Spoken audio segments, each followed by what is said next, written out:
Sa detalye ng mga balita, habang papalapit ang pagbubukas ng bagong Kongreso, tumugon na si Vice President Sara Duterte para ipabasura ang ika-4 na impeachment complaint laban sa kanya. Anya, tahasang paglabag daw ito sa konstitusyon. Ang buong detalye sa kwento ni Jason Gusilatar.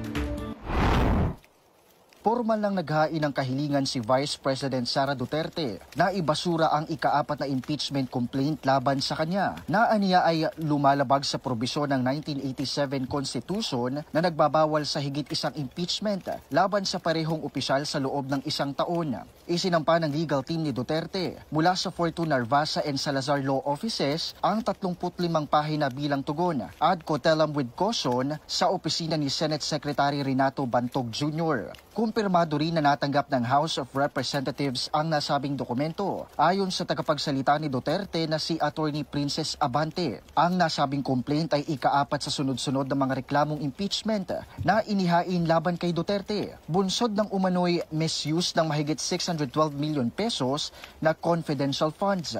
3 sa mga ito ay hindi umusad matapos hindi isumite ni House Secretary General Reginald Velasco sa Office of the Speaker. Isang mahalagang hakbang upang ito'y mailista para sa deliberasyon ng House Committee on Justice.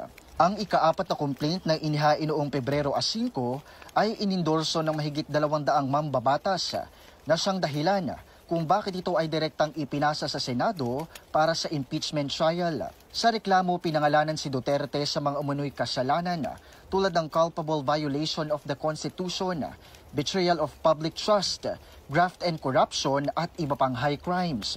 Kabilang sa mga detalye ng akusasyon ang pagsasapubliko ni Duterte sa isang umano'y assassination plot laban kina Pangulong Ferdinand Marcos Jr., unang ginang Liza Araneta Marcos at House Speaker Martin Romualdez.